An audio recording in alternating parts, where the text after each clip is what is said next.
ჩართულ. გამარჯობა.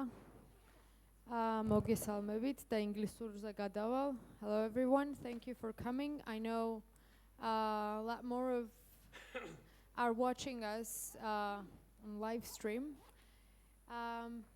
It's my pleasure and honor to be introducing James and Rauf here on our campus. Both of them, we assign a lot of their readings in our class, so in our courses. So many of our students have heard both of their names.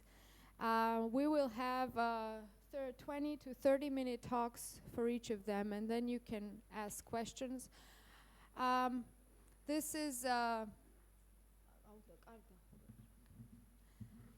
It is my pleasure to introduce James Wirch, who is Vice Chancellor of International Relations of Washington University. He's one of the most renowned authors in the field of memory and identity, and he's worked in Russia and is one of the few people who can tell us some things about Russian identity that we still don't understand, and give us an insight into why sometimes Putin, for instance, says the things that he says, and what is it that makes his claim so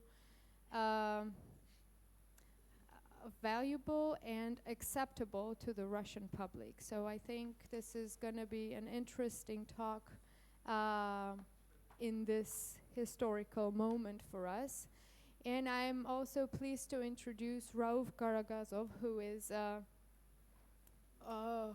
here for the first time on our campus, who has done a very impressive and extensive research on the Caucasus and is one of the key figures who can talk about the Caucasian conflicts and their relationship to memory and narratives. So we'll start with Jim. Jim, thank you. Great, thank you very much, Nutsa and Gama Jorba. I'm glad to be back here. It's always my pleasure to be in Georgia, and to be back here, especially for university, is a real treat. So yes, I'm going to try to talk about Russia tonight, but I don't know that I have any real solutions, and I'd be interested in what you have to tell me, I think. But I am going to talk about what sometimes is called the dictatorship of information.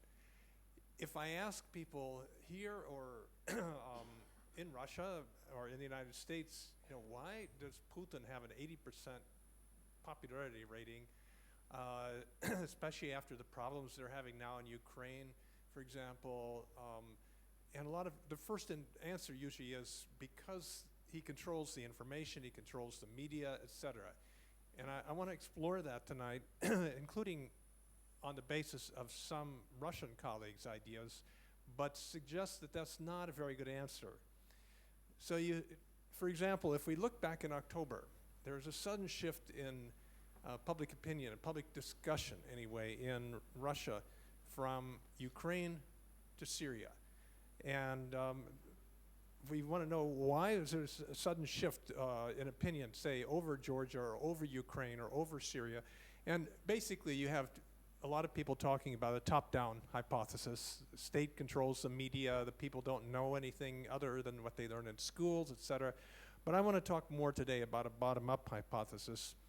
Let me start with the top-down, because this is the most common explanation that we hear, our first inclination to say, it's a typical perspective. Well, Putin did it, or he controls the media.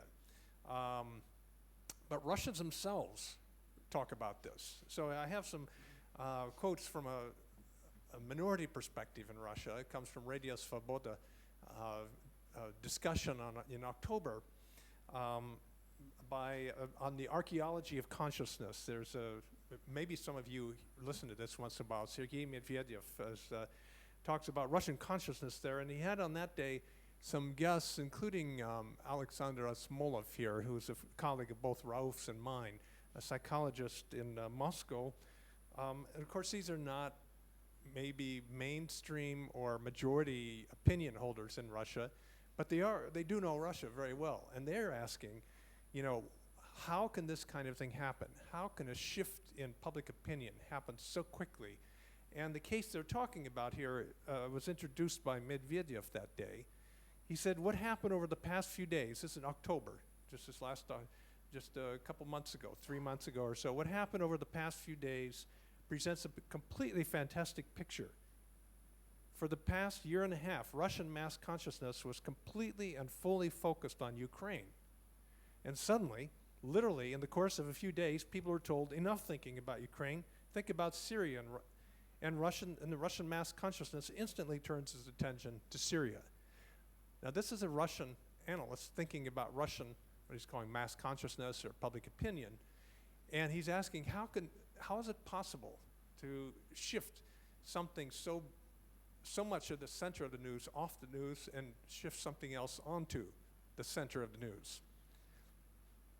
And so this is not something new in a lot of ways in Russian or Soviet discourse.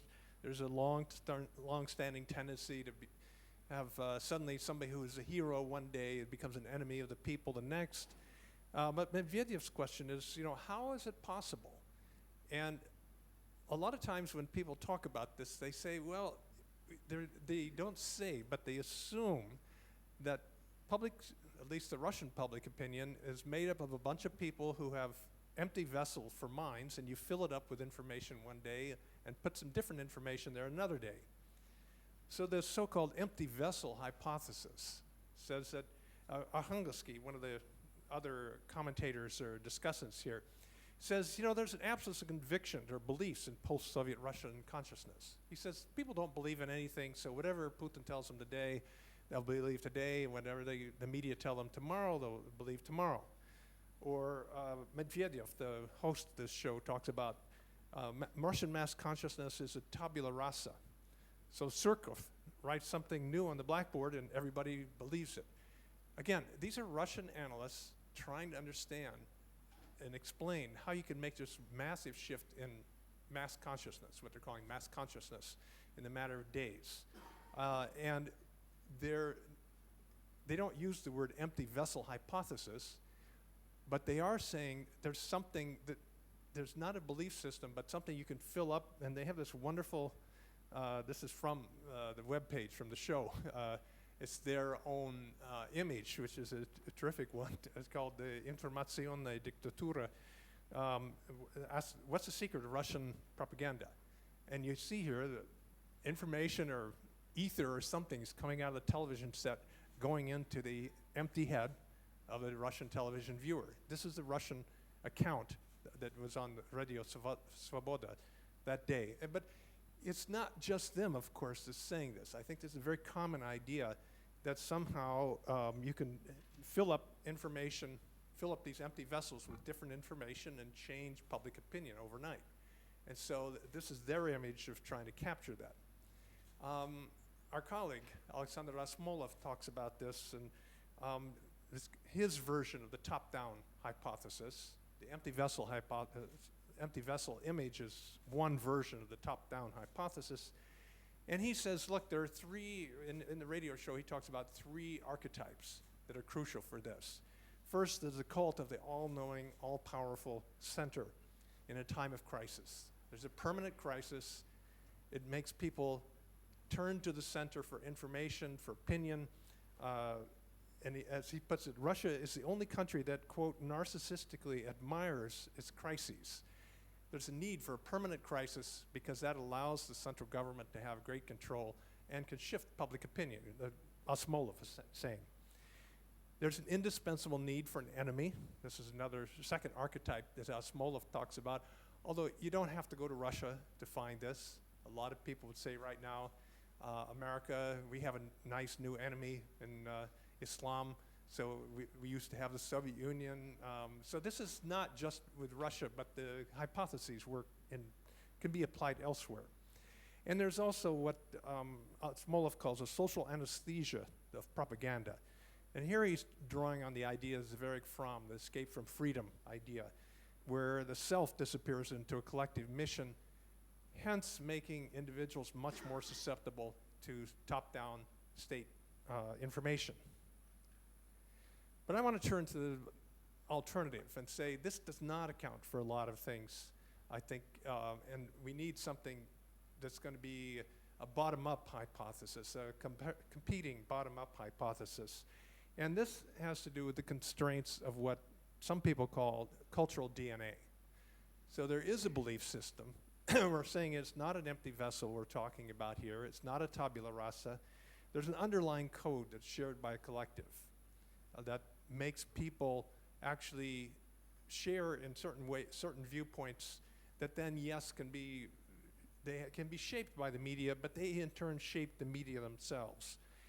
And this cultural DNA is different in different national communities. If we follow this image or this metaphor, we say that America has a cultural DNA, Georgia has its cultural DNA, China, Russia, whatever. There's something that makes collective consciousness possible, and I think the crucial form is it takes a narrative, it takes the shape of a narrative, a national narrative. And the code, this kind of underlying code then, tells us something about how effective any media is going to be. The media don't simply tell people what to think. The media have to actually appeal to existing cultural DNA to be effective. So it has to do with what strategies that propagandists can use, how effective it's going to be. And some of you have heard about this before, but I think there's the underlying code we're looking at here is called narrative templates. And here, my candidate for cultural DNA is these underlying narrative templates. These are carried out, these are processed psychologically as automatic, unreflective, fast thinking. They're in like habits. You fold a piece of paper and you have a fold in that piece of paper. It's very hard to change that, but it's like a crease in a piece of paper in the sense that once it's there, it's very hard to shift away from that. And these are generalized narrative patterns having to do with good versus evil, light versus dark. They're mythic in structure. And here's what I think the one that I'll talk about here for a minute is the one that's guiding a lot of the thinking that goes on with regard to Russia's perspective on Ukraine, Syria, Muslim extremists, Georgia, whatever, the expulsion of alien enemies, which basically says there's a narrative habit in Russia of saying, of kind of looking at events and saying this is again the same story. Russia is not bothering anybody. It's suddenly attacked by an outside force. It eventually, through a lot of suffering and a lot of battle and working alone and heroism on the part of Russia, manages to expel the outside force, the alien enemy, and come back to its natural state, which is peaceful, not bothering anybody. I want to talk about it a second because it's not as if there's only one narrative template here. A second one that is getting a lot of play in Russia these days is, again, it's not something that Russians talk about overtly necessarily, but it's an underlying code that shapes a lot of their perception of making sense of outside events. The destiny of the Third Rome, the mission of Russia, the Russian idea. A lot of you are very familiar with this. That Russia has, the idea here is there's an underlying narrative habit that looks at events and says, how do these events fit into Russia's special mission, protector of traditional values? In this narrative, Russia has a special mission.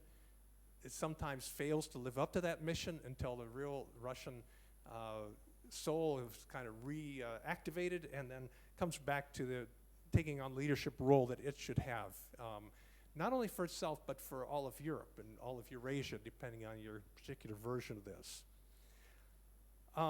So the problem here, these rapid shifts in Russian mass consciousness, is our first inclination is to say, that's because Putin or Sirkin or somebody else is imposing this from a top-down way.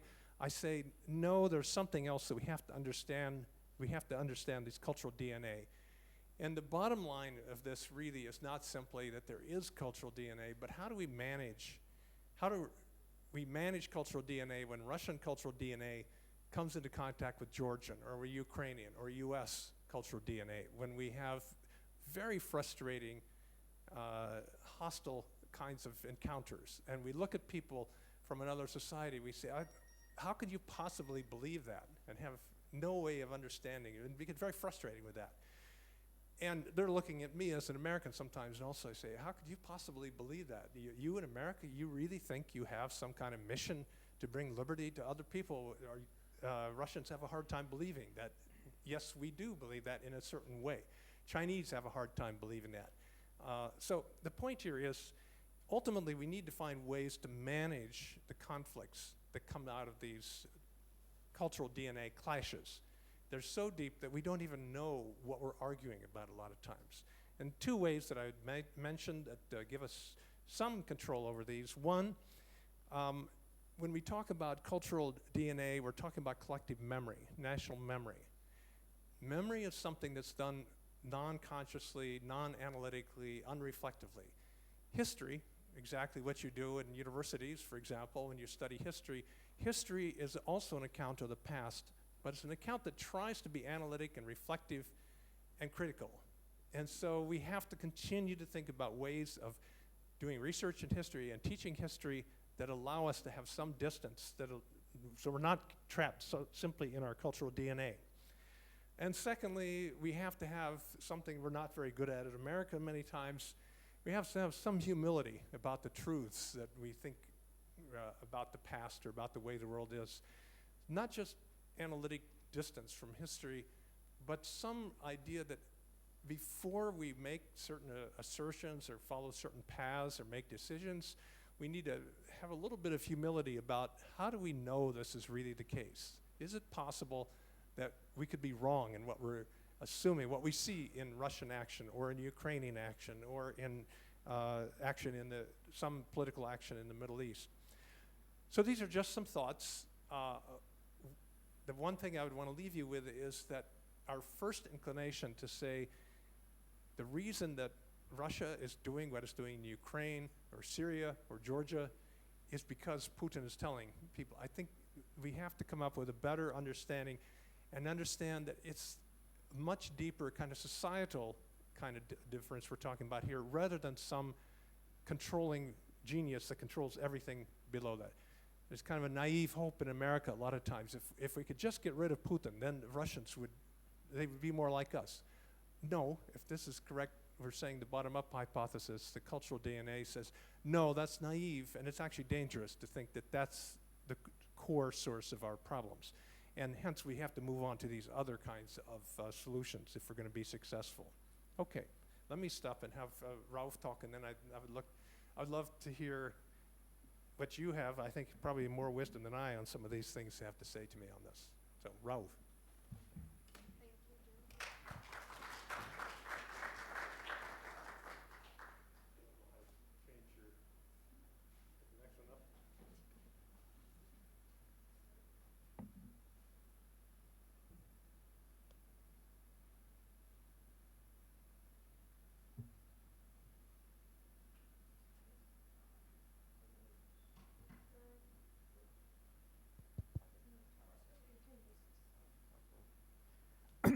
Okay.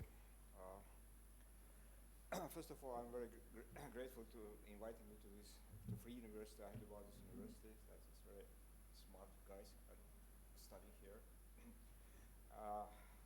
So let me start my presentation with the title is as confrontation memory in the South Caucasus. Can the curse of the past be overcome? Rauf, could you hold your microphone? Yeah. Okay. All right. I start my presentation with a citation from your remarkable compatriot, Merab Mamardashvili, who in one of his essays wrote, "That alone is historical, which contain extracted experience that rules out the repetition of one and the same thing. Because otherwise, meaning that has not been extracted and a case that hasn't been brought to completion will be repeated and inevitably give birth to evil."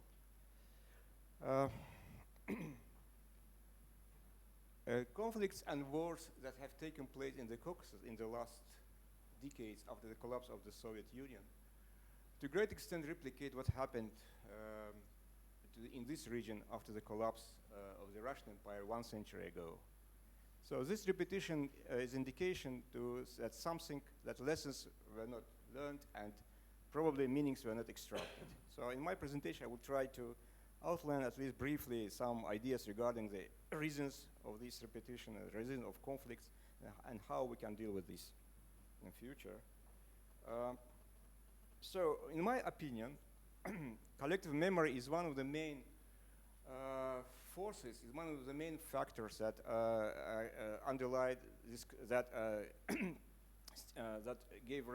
underlie this conflict and stimulated this conflict in the South Caucasus. And collective memory affects the historical perceptions, thoughts, and feelings of the members of any ethnic group. And collective memory is an exceptionally strong tool for fomenting the emergence, rise, and persistence of conflicts in the region.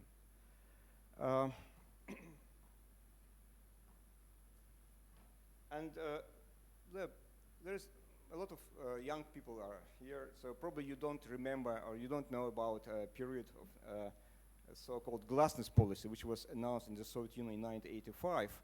But people of my generation, they know very much. They know and they remember very well how at that period of time, after the glasnost policy was declared, a lot of historical or pseudo-historical narratives appeared in mass media, in TV, in different types of books that were published in a huge amount, and most of them they were so-called nationalistic attuned, and they were full of simplistic interpretations of historical events, and actually they were aimed to justify the historical rights of a people to possess a given Soviet territory. And at the same time, they were magically transformed into demands to have their own state by seeking support in the principle of people's right to self-determination. Actually, it happens in society which had no previous experience of doing with different types of information. So people in Soviet times, we are probably more critical now because you have access to different types of sources, resources, and you have internet and Facebook. But in Soviet times, you had only TV and radio, and people actually believed to what was saying on TV and what was on the radio, which was announced by some officials who represented state. So it was very naive belief, and so people believe also in these different types of simplistic interpretations of events, complex events. So in the sense that these historical narratives that were created in the South Caucasus at the time, that claimed historical rights of one of the peoples on a given territory and refusing of a neighboring people to have the same rights. So this what I call conflicting narratives. And it's fair to say that these conflicting narratives they were in a sense they use the same tools that were produced and exploited by Soviet historiography. So in a sense, we can say that the conflicting narratives are a heritage of the Soviet period. I just give you briefly some most important features of Soviet historiography, just to give you an idea what I'm talking about. In Soviet historiography, one of the most interesting things was that people were ranked. All inhabitants of the Soviet territory, of the Soviet Union, were ranked according to several criteria.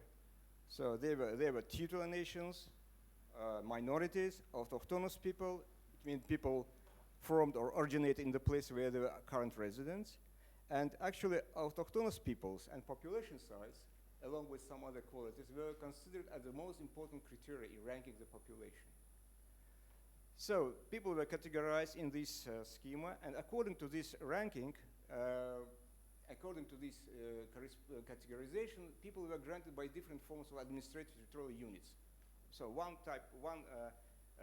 group, ethno-national group, received the republic, national union republic. Another group received received autonomous unit within a union republic, and so on.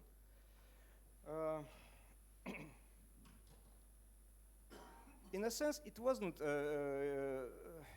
very, how to say, it was not so simple thing. Just it wasn't just you got ranking and that's okay, because due to this category, these or that ethno-national group had access to political and economic resources, goods. Because of course, if ethno-national group had its own union republic, even if within the Soviet Union, it had more access to financial and political resources than to say autonomous republic.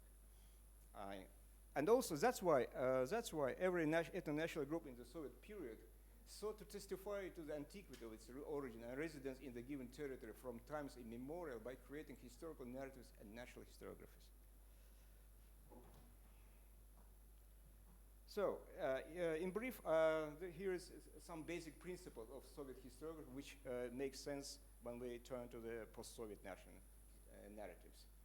The first principle, ethno-territorial principle, which strives to bind each ethno-national group in a particular territory. Then primordialism, principle of primordialism, which viewed ethnicity as a natural fixed property of groups and personalities.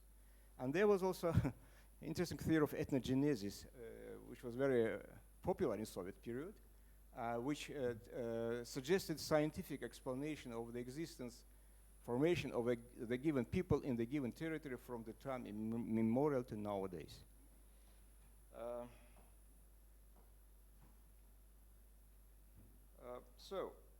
And these principles and historical narratives based on these principles, they shaped collective memory of the Soviet nations, Soviet people. Now, so here's this, I would call it Soviet template of national history for Soviet nations. So the basic principles were primordialism and essentialism. And actually, if you look at national histories of Soviet period, almost in all of them, they had the same structure, from ethnogenesis in antiquity through the rise of kingdoms, khanates, and principalities in the Middle Age to the birth of national movements in the 19th century under the beneficent tutelage of Russia, and finally toward incorporation into the enlightened and liberating Soviet Union. There was more or less different minor modifications, one and the same picture. And content, so privilege to the nation, stressing of its connection to a particular piece of real estate and exclude of other ways of interpreting historical truths. And management, it's an important issue because the national history textbooks were written by local historians, in Soviet Union nationalists, under the strict control of Moscow authorities.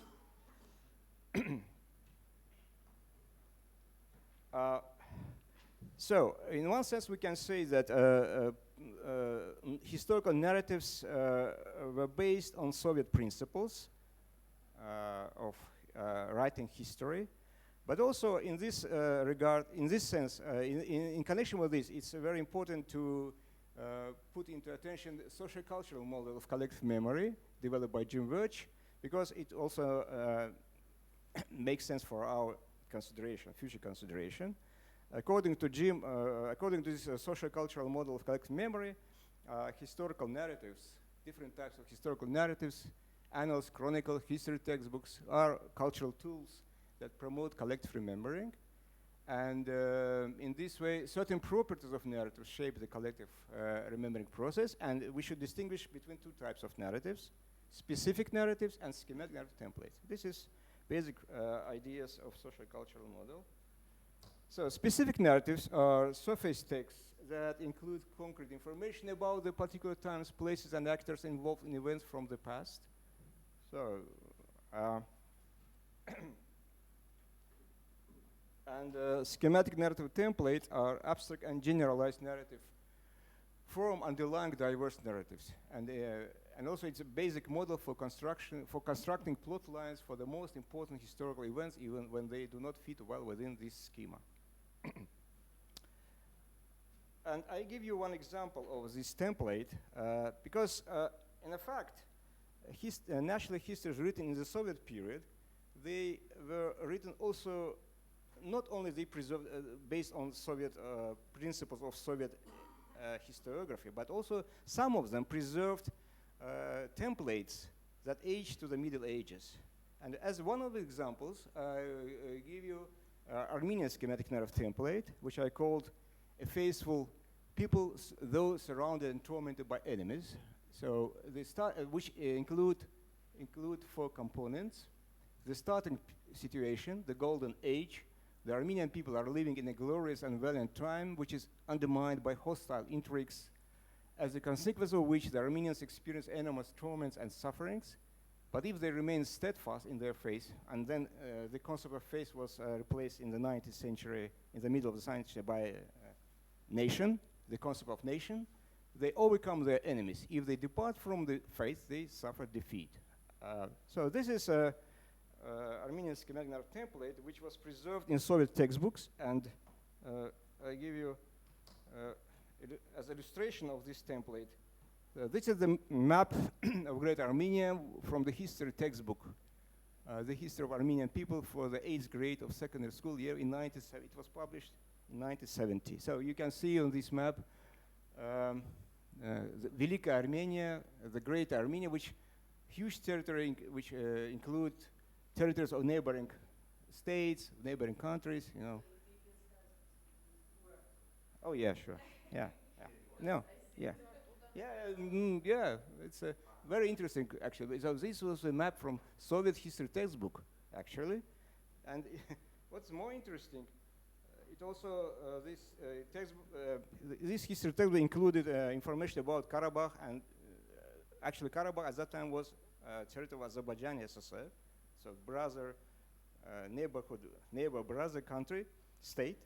But even in this case, the Armenian history textbook, they included a passage about Karabakh people so they included them into their own history, which was actually strange for Soviet system. But anyway, they did it. Now I go to the post-Soviet national historiographies. So this, as I told you earlier, post-Soviet historiography, they exploit the same paradigm. But now, if in Soviet times, these principles were used for creating Homo Sovieticus, for one people. Now, the same principles are used for the nationalistic purposes by projecting the modern representations of ethnic or national identity or the nation state backwards into the Middle Ages, thus creating a mythological primordial idea of ancient nation or age-old statehood for their peoples.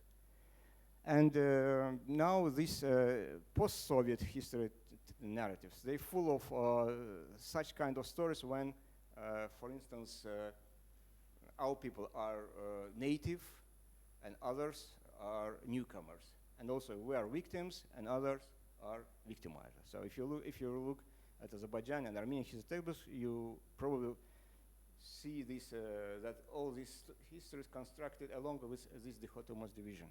Probably Georgians have also the same target, especially regarding the issue of Abkhazia.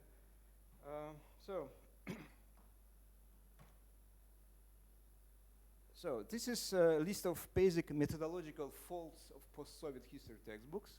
So primordial and essentialist, positivist approach, one and single objective historical truth, national myth-making, which includes special accent on victimhood, great ancestors and valorous past, and image of enemy, which this is the necessary repertoire of any post-Soviet history textbook, which is considered as a block and nation building. So, and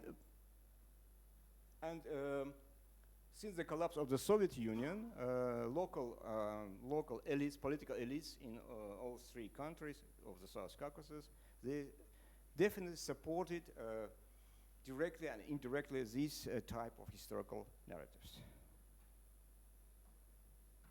So, when we go to the issue how to deal with this, because we know that if we have conflicting narratives, probably one day we would have conflicts and even wars. So probably some people who want to find out how to resolve this problem, they will start to look for, let me call it reconciliation or maybe over therapy, narrative therapy of, we can find different types of words, but the main idea is that we need new narratives that as distinct from the current national narratives, and which should not only abide with principles of the nationalism, but could also reconcile the nations. And in this, for this task, we need to reconfigure historical narratives, and also, and thus to reconfigure collective memories. And this is one of the promising avenues for scholars who want to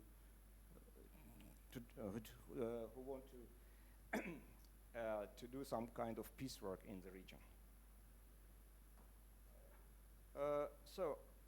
And actually, there are I found 3 ways how to move away from competing narratives. One way is to create narratives which are entitled as common history, multi-perspectivity, and progressive narrative transformations. Maybe you have some more ideas about how to do that. I will be glad to hear, to listen to you. So, let me start with Common History Project. I have to say that even in Soviet times, there were several attempts to write common history for the people of the South Caucasus. Then the last one was, which is known as Tbilisi Initiative in 1997, was supported by Council of Europe, but both failed. As we know, in Soviet times, this idea was failed because of the nationalism, and also it was failed in 1997 because all sides couldn't come to one single perception of events. And the reason of failure, that was the profound difference between the project participant in the interpretation of history of the region. And the underlying reason was that national narratives inculcated in the minds of national historians and students reading national history texts have been among the forces that made it impossible to solve the narrative transformations even on a small scale. Multi-perspectivity project. So, idea is that history textbooks should contain not one, but multiple versions of a historical event that allows individuals to look at historical truths from different perspectives. So actually it's a good idea, but when we go to the practice, for instance, some practical questions, empirical questions arise about, for instance, what should a historian or history teacher do if different perspectives are mutually contradictory, especially in the current situation of conflict? What should students be tested on? And also it is naive to believe that this type of textbook will be effective in changing perceptions and attitudes towards them. Actually, paradoxically, when readers from one party are exposed to read these textbooks, which are based on multi-perspectivity, actually they get quite opposite results. And they increase, instead of decreasing negative perceptions and prejudices among the readers, they instead lead to strengthening their previous beliefs and biases. This is regularity which is well known for psychologists as kind of cognitive dissonance. For instance, I give an example. There is a book «Очерки истории стран Южного Кавказа», which was written by historians from 3 countries, from historians from Armenia, Azerbaijan, and Georgia. And they include their own versions of history.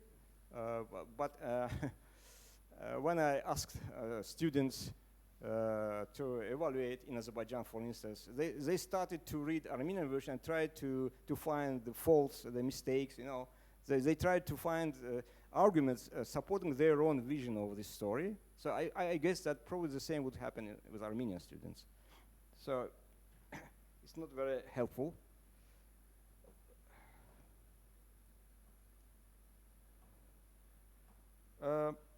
And limiters, why it happens so? One of the researchers studying national narratives in Azerbaijan, for instance, Jennifer Wistran, she introduced the notion of inflexible scripts. she said that because of people in this society, members of this society are they have inflexible streaks regarding certain events, certain historical events, certain history. So this rigidly fixed set of beliefs, perceptions, and views on the history of conflict, for instance. And also, and schematic narrative templates, it's a powerful force which provides some diapason of when you can move, you can change something, but actually there is limits. You couldn't provide a national narrative which would contradict this schematic narrative template, which is in how to say it, which is actually it's as if instructed, built in the identities of these people, of these ethno-national groups. In this way, in this situation, I suggested, I thought that might be possible to use another strategy, which I called progressive narrative transformations. So just trying to put small modifications to the existing versions, to the existing narrative, and looking for how it works. If we find some kind of narrative that could, even at small scale, produce some modifications to the previous conflicting narratives, then in this way we can go further and further, and eventually we can come to some kind of narrative that will be shared by all sides. And this is just a schematic figure of this process. And and also in the last one, I think beyond all these narrative strategies, we should to develop among members of these communities skills which I call rationalistic evidence-based inquiry. So it's historical skills for objective analysis of evidence and the construction of rational arguments. This is what Jim told about necessity of studying history and developing history as a science. And so I just give you provocative last examples of this inquiry, rational inquiry, which was it's how South Caucasus, some problems of South Caucasus were interpreted in West historiography, which is, as we assume, is based on this rational calculus. So, for instance, Charles King, is an American historian, or probably maybe a British historian. No, he's an American historian. He wrote, for instance, united places called Georgia and Armenia had long ago disappeared, and the former in the 15th century and the later in antiquity. Both were geographical rather than political expressions. A place called Azerbaijan was more likely to refer to what one would now call northwestern Iran. It wasn't until the first decades of the 20th century that three names would be applied to modern states with clearly delineated borders drawn along boundaries that had few historical antecedents. So, and then another one, slippery identity, what he called slippery identity. In the Caucasus, until modern times, identities were always relational. One might be a Christian in contradistinction to a Muslim and a Gregorian Christian as opposed to an Orthodox one. A Highlander rather than a lowlander, a farmer rather than a nomad, or often most critically a person from one clan or village rather than another. And final blow on ethnonyms. Categories such as Georgian and Armenian, among others, have existed for centuries. However, that is not the same as claiming that these categories have always been meant identical things to the people who use them, nor it is to say that the social groups to whom these labels applied have existed in an unbroken line from the foggy past onto the present.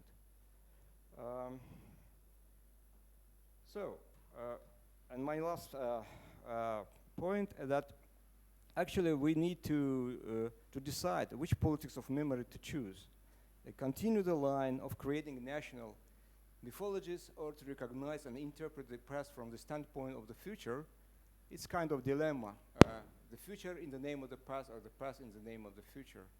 So a future that doesn't yet exist, but one that can become a genuinely historic time for the peoples of the region, and that process proceeds along the path not of ethnic isolationism, but of civic nationalism, a democratic state, and an open society. Yeah. Thank you very much.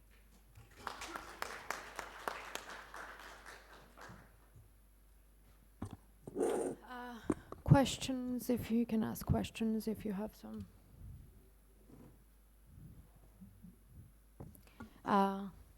Yeah. Tico. So first of all, thank you. Is it? First of all, thank you. It was very useful presentation. You already talked how is it possible to change these national narratives, but to me still some questions exist. I think a lot of nations changed, in fact, throughout the history. For example, Germans definitely did it after World War II. They changed how they understand themselves and their role in the Europe and whole world. So, how this process of changing could be took place? How do you think? And the most important is which part of society should force this process of changing? I mean, you talked that we should make some new historical narratives. So specialist historians just are sitting and writing some new narratives, but in fact it should be spread to the whole society. So if this doesn't happen, it doesn't make sense. So how this can be done? And if you analyze how Germans did this, what would you say? Thanks. Thank you. Rauf, will you answer this? And maybe Jim also later. Well, yeah, that's a good question, actually. Yeah, I had the same question, actually. A different way of framing it, but yeah. Yeah. Well, no, I had a question regarding Germans, for instance. I mean, yeah, Germans did a great job, and we should learn from them, from the European experience, of course, surely, because after the World War II, it was a horrible time, and there were several attempts to exhume the past, the recent past, and but then Europeans eventually found that it would be safer not to go into detail, not to go into the depths of what happened, in the sake of future. So they came with the idea of a European Union or the future Europe, United Europe. So they created several types of narratives, like for instance, everything was put on the Germans, so blame Germans type of narrative was created. So Germans were responsible for everything bad. The Germans were bad guys. And all others were good guys who actually fought against fascists. Actually, that is not true.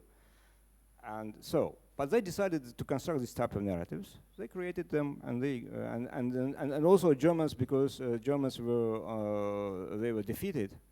It was easier to input on them this type of narrative. For instance, you couldn't do that with for Russians, but for Germans it was okay. They were defeated and they accepted it, and especially so.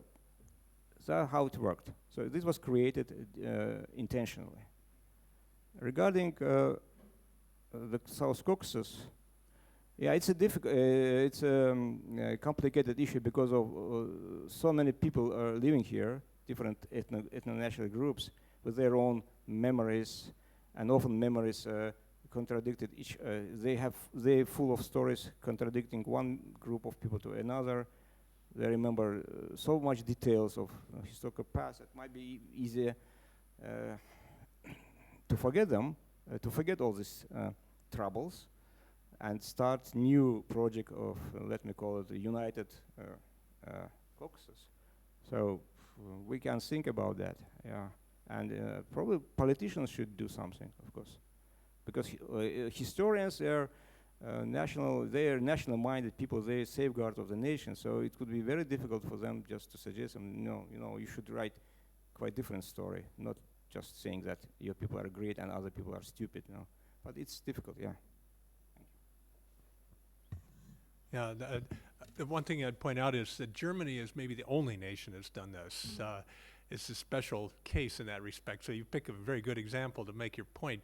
But you look at a lot of other places like Japan or United States or Russia, or Soviet Union or whatever, they did not change their story after World War II, regardless of what if they won or lost in the war.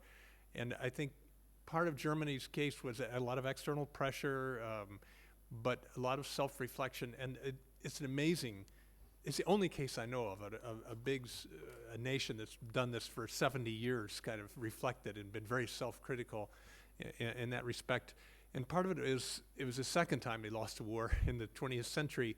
And after the first one, they said, they came back with even stronger feelings. But it's almost like part of it is the double loss had something to do with the change of consciousness.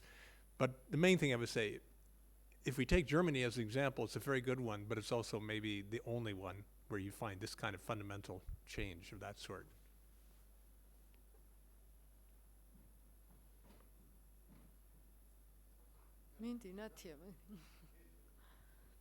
Hello, it was a really interesting presentation, both of them. And as I was listening to the presentations, actually I could find some similarities even between the Soviet narrative and the so-called Drittes Reich narrative, which was the German narrative as it has been united and after the First World War. So my question was kind of, are actually to look for some finds to exhibit other countries or neighbors as enemies, and to search for the glorious past, and to somehow try to create this holistic national narrative. Is it not common for all the countries which had the so-called totalitarian government style? Because if you are poor and if you are defeated, you dream of some past which was glorious, and it is easy to believe that there was this past someday, somewhere, and you are able, and you have these abilities to reconstruct this past. So my guess was, is it really a Soviet narrative, or is it kind of more totalitarian narrative, what I would call? That is one question. And the other one was actually regarding to the approach where we could look for different historic approach to the national narratives, which we have in South Caucasus.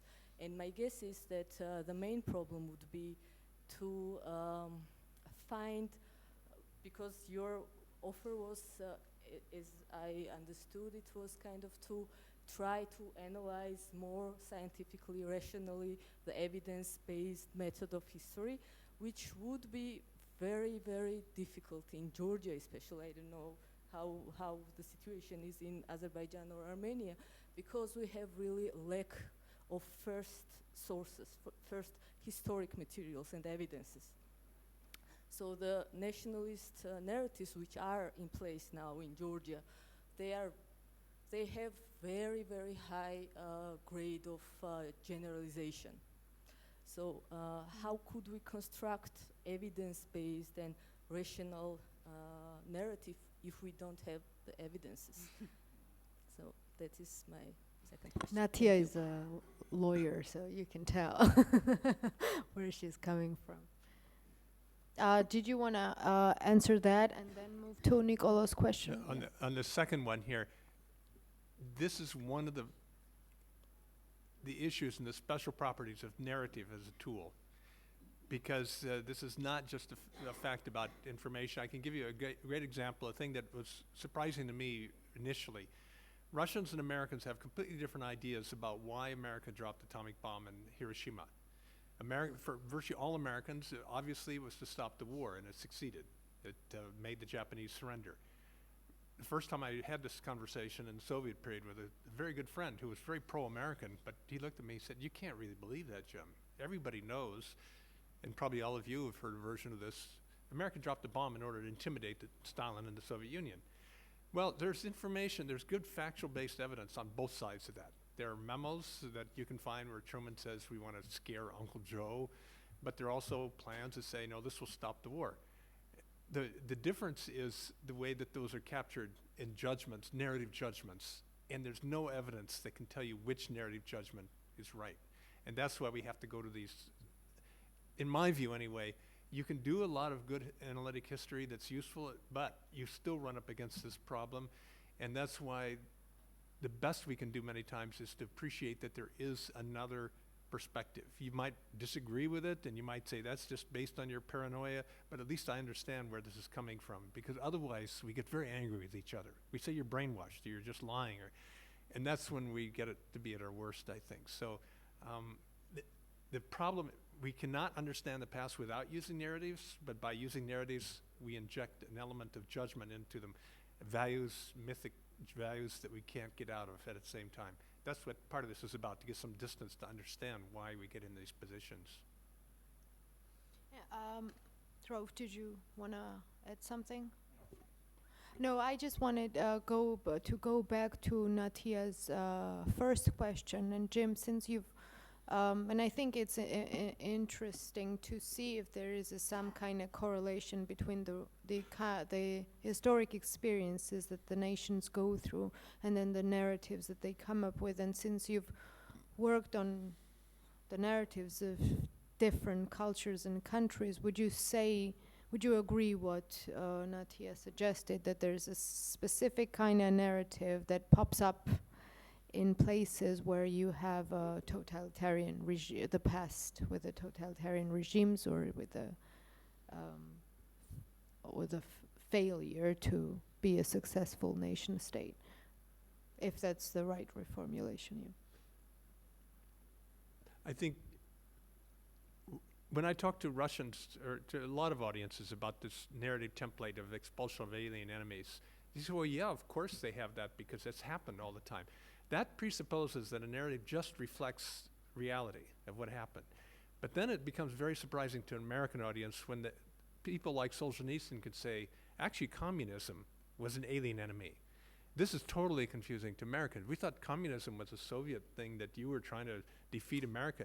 But that is, the point here is that the narrative tool, the narrative template becomes so powerful, it can take many events that are very surprising and turn them into another example of the same story, like Georgia starting to be aggressive toward South Ossetia, but actually it's not Georgia so much as NATO and the US that are behind. But the capacity to take any event almost and turn it into something that fits the existing narrative is the power you see. And Americans do this too. We see, we're just trying to bring democracy to Ukraine. Who could be against that? Or who can be against having more NATO members that would believe in democracy? On the other hand, Russia say, no, this has nothing to do with democracy. And again, no evidence will solve that for us. But reflection on starting perspectives is the best we can do, I think. Thanks. I just wanted to point out several things, please. One of the first, what was it? One of the first things that, because you mentioned Germany, and apparently Germany is one and only case that has such an experience. The other country that I've observed with a similar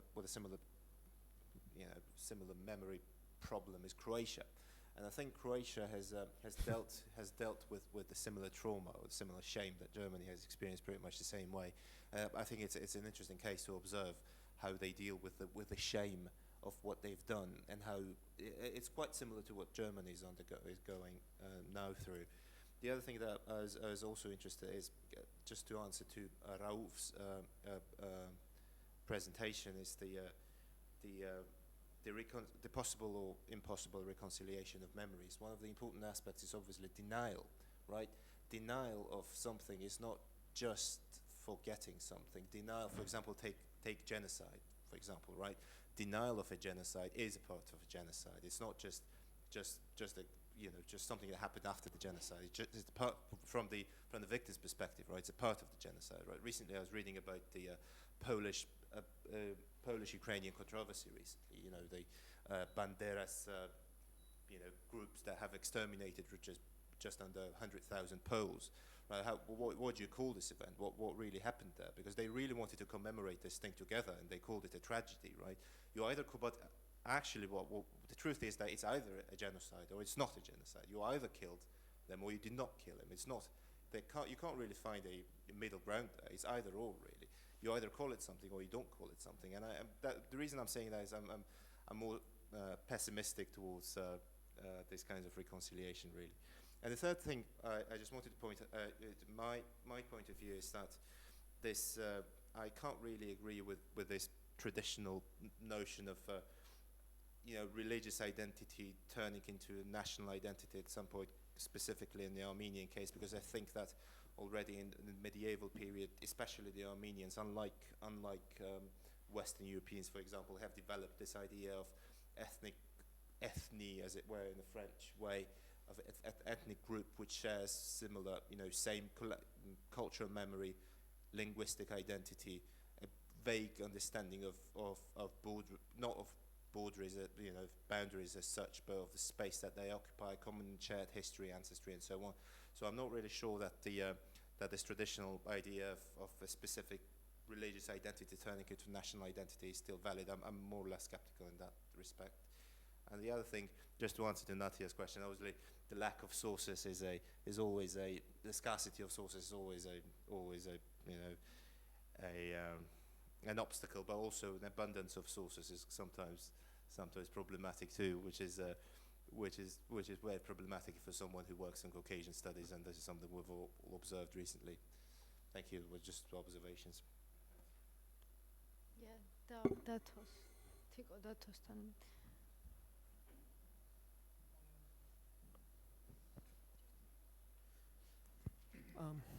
Thank you for both of your very interesting presentations.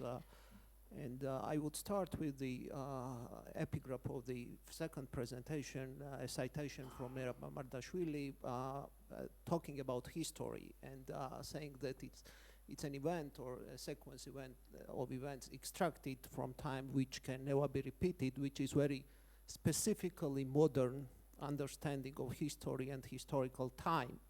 And another thing is that Russia, it is my understanding, that is not living in that modern understanding of history. And why I believe in this, because the other time I was reading the great German historian philosopher of history, Reinhard Koselleck, and he was describing how at the dawn of modernity, the modern understanding of history became possible. How it became possible that it never gets repeated again, and he was describing what was the situation in the Holy Roman Empire, and this whole understanding of the empire and its eschatological function. Yeah.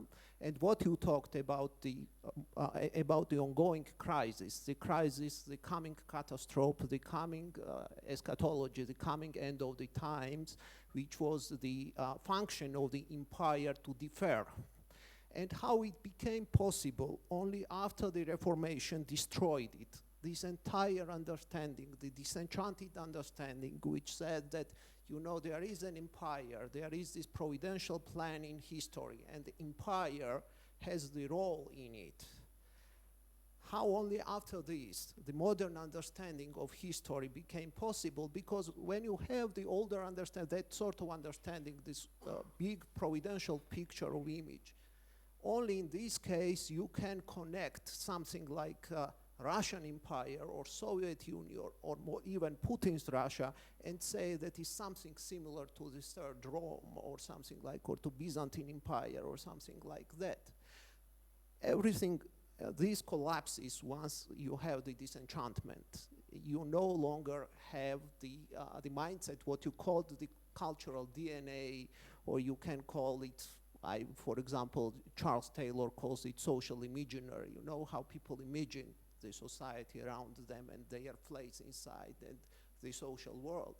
And once it disintegrates, and I think only after that it is possible to advance on the other side. And I think Russians are still living, because if you follow the narratives what they have, it's full of these Third Rome eschatological stories and the historic role of the Russian Empire.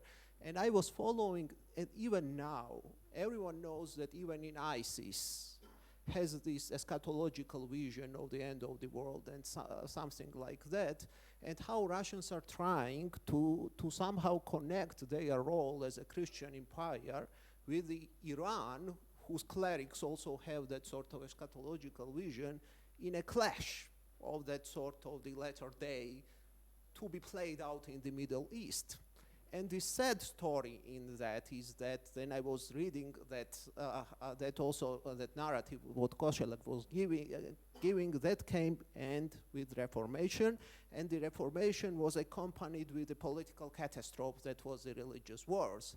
And the unfortunate story is that this entire frame, this cultural DNA or the understanding of time and history, which is closely connected to that vision of empire, can only come to an end once you have that sort of a political catastrophe which ends the empire somehow or breaks it, and that is very unfortunate because to think about this, because we are living nearby that empire, and it's not always, it's always comfortable to think about that or the catastrophe of that magnitude. On the other hand, when you look to the future, you see that on the second presentation, it was shown very well how this old frame of the is still somehow governs the national narratives. They try to use the old Soviet template, which was a part of that old understanding of history and the role of empire into it, for the construction of the so-called nation state, but they fail because their structure is created for a different purpose. So that has been my thoughts, and thank you, because I have been connecting these dots in my mind, and your presentation really substantiated many of that. What was my take regarding this? So once again, that was my extended comment, but I had to somehow add to that. Thanks again. Thank you.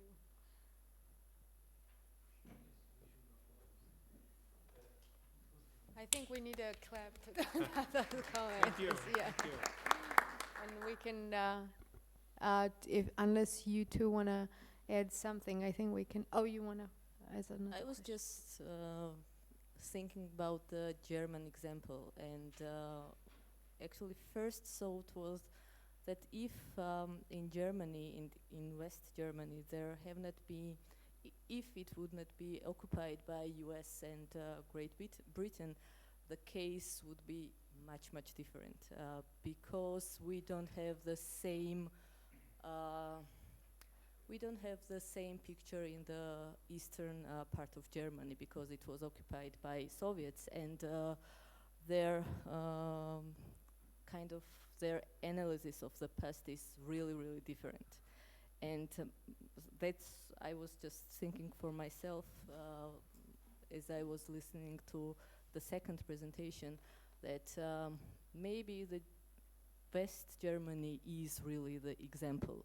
And my guess is that it would not be an example if the occupation would not take place, and all the legislative acts and all the aftermath, like governing policy, would not be there, because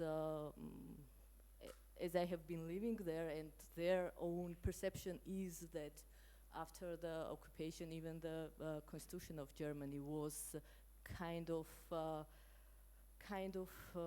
created by the external forces, and it was in place for the sole reason not to give further space for this German national idea which should govern the whole Europe. And that's why it is so really federalistic as it is now, and some Germans are not really happy with that state organization as well. So, and what happened then after the Berlin Wall was fallen is that then the whole national narrative which would say that, okay, we had problems after the Second World War and we had problems after the occupation in eastern part of Germany.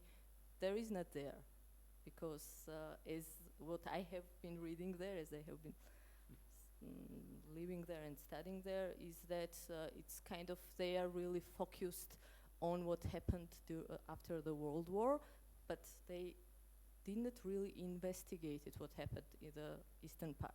So my guess is that the political power and political influence had a much bigger influence than, my guess is, than historians and maybe the analytical way of how to see the history in western part of Germany. So that was my point. Thank you. Thanks. Thank you. I think we can end our discussion here. Thank you very much all for coming and for great questions, and thank you, Jim and Rauf. This has been our pleasure. No, good night.